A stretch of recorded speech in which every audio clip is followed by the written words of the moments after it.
동양 조경사 중에 첫 번째 중국 조경을 보겠습니다. 중국 조경에서 시험에서 나오는 형태는 시대별로 나오는 그 조경의 유적지가 있습니다. 이 유적지를 시대별 순으로 알아두시면 좋을 것 같습니다. 우선 이제 두 번째 나와 있는 주시대부터 보도록 하겠습니다. 영대. 연못을 파고 그 흙으로 언덕을 쌓아 올려 왕후의 유락을 위한 곳으로 조성하였다. 지난번 시간에 서양에서 수려번 형태와 같습니다. 지면의 땅에 흙을 파서 언덕을 조성을 하고요. 그 판 지역에다가 물을 받아서 연못으로 만든데 그 위에 언덕 위에다가 건물을 지어 놓고 이제 바라볼 수 있는 게 바로 이제 영대라는 겁니다. 포와 유, 원이라고 하는 거는 과실수를 심는 거고요. 포는 채소, 유는 진기한 그 동물을 키우는 곳이 유에 해당이 됐습니다. 자, 세 번째 진안시대. 진시대에서는 여러분이 많이 들어보신 아방궁 있습니다. 이 아방궁은 시황제가 세운 궁전에 해당이 됩니다. 한시대. 한시대에서는 여러분이 상림원 기억을 해주시기 바랍니다.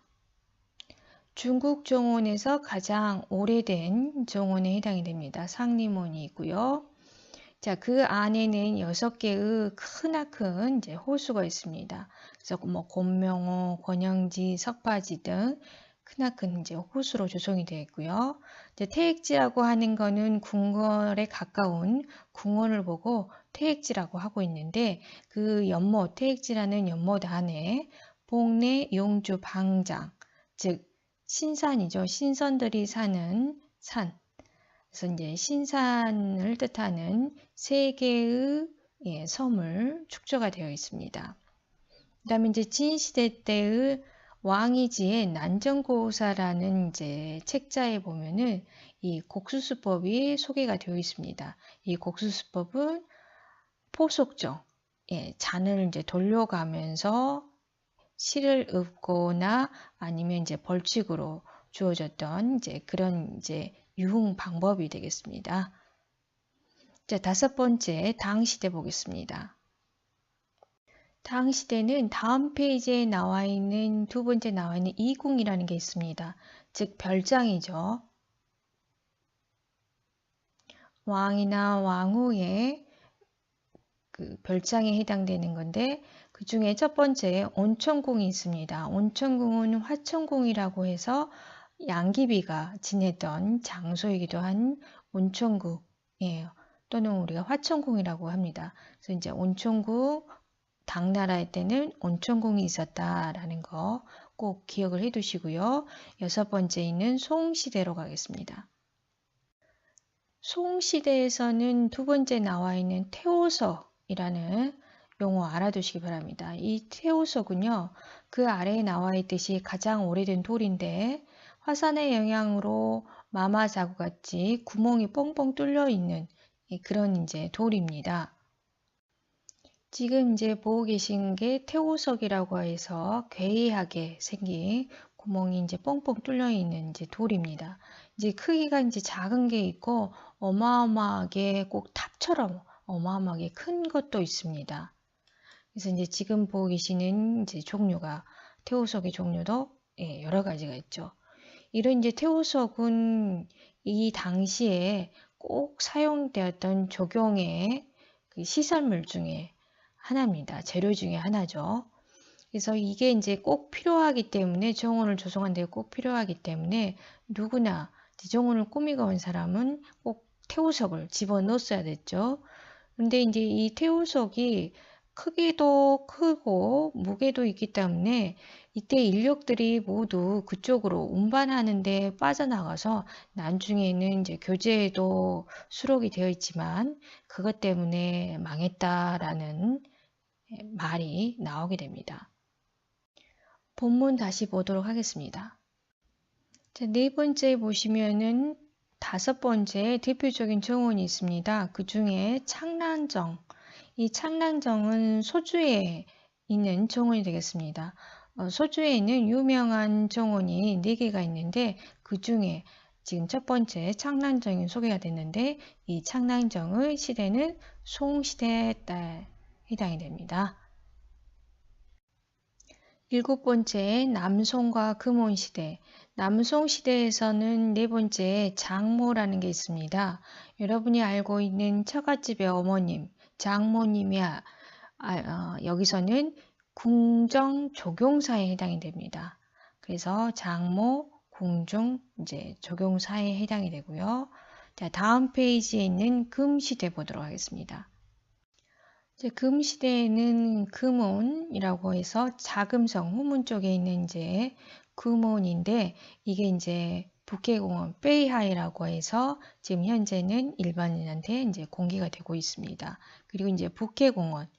북해공원은 네 번째 줄에 나와 있듯이 지금 25년 이후부터는 일반인한테 이제 공개된 이제 공원 중에 하나입니다. 그 공원에는 호수를 파고 그 가운데 섬을 두었는데 그 섬 안에는 영안사 백탑이라고 해서 하얀색의 이제 남아교탑이 있다고 합니다.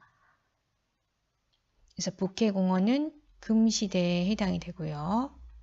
자, 원시대. 원시대에서는 사자림이라고 하는 소주에 조금 전에는 창랑정이 있었습니다. 창랑정이 있었고요. 그 다음에 소주에 또 하나 사자림이 있습니다. 그 시대는 원시대에 해당이 됩니다. 그 다음에 애찬이 이제 설계를 했고요. 자, 여덟 번째 있는 명시대 보겠습니다. 명시대에는 첫 번째 줄에 나와 있듯이 많은 정원에 관한 정원을 만들거나 했을 때 필요한 이제 그런 이제 기술서들이 많이 이제 출간이 됐습니다. 그래서 문진양의 작물지라는 책은 화해나 수목, 화목, 그 다음에 물과 돌에 관한 수석에 관한 이제 기술서가 있고요. 그 다음에 이제 개성이 그 저서로 원야가 있습니다. 이 원야에는 두 번째 나와 있듯이 차경수법. 차경이라고 하는 거는 외부의 경관을 빌려와서 본인의 이제 경관처럼 보는 이제 넓게 이제 보는 거죠. 그래서 뭐 예를 들어서 여기 이제 개인 이제 주택 정원이 있습니다. 여기 이제 집에서 건물에서 여기 이제 정원에 이제 나무들이 이제 식재가 되어 있어요.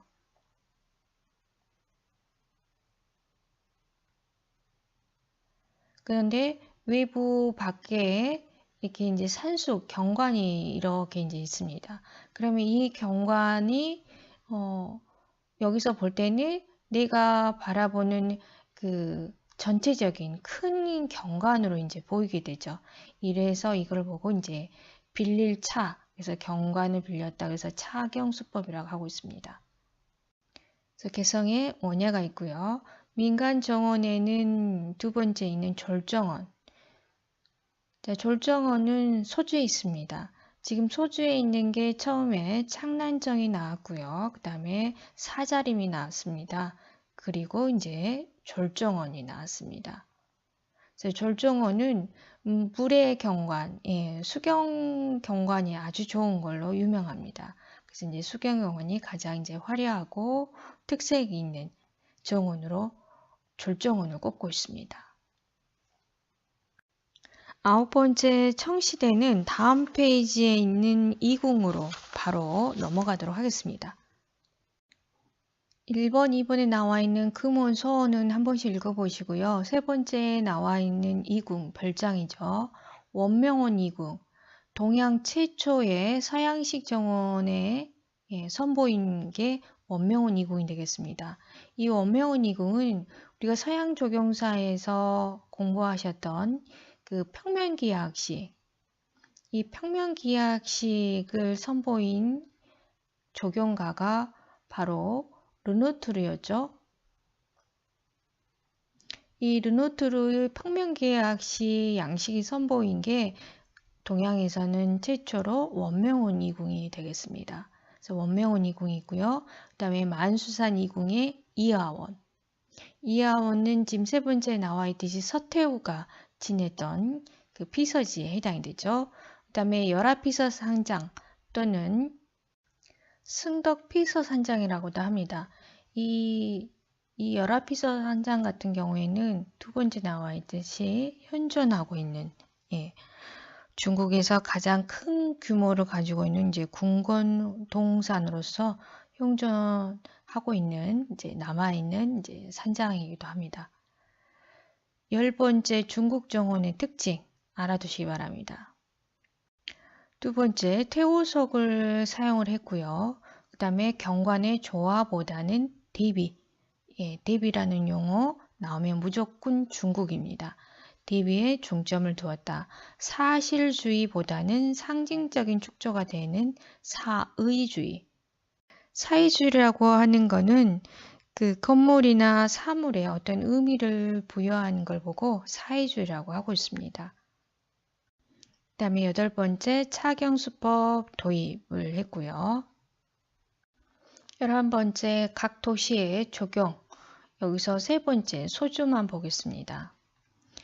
소주는 조금 전에 4대 명원이 나왔었습니다. 유명한 정원이 나와 있는데 졸정원, 유원은 나오진 않았죠. 하지만 이제 4대 명원 중에 하나가 이제 유원이 있습니다. 이거는 이제 앞에서 공부했다시피 명나라 때 해당이 되고요. 이제 사자림 같은 경우에는 원이죠. 그 다음에 창랑정은 송. 이렇게 해서 소주에 4대 명원 졸정원, 유원, 사자림, 창랑정이 있습니다. 자, 다음 페이지에 있는 일본의 적용 보도록 하겠습니다.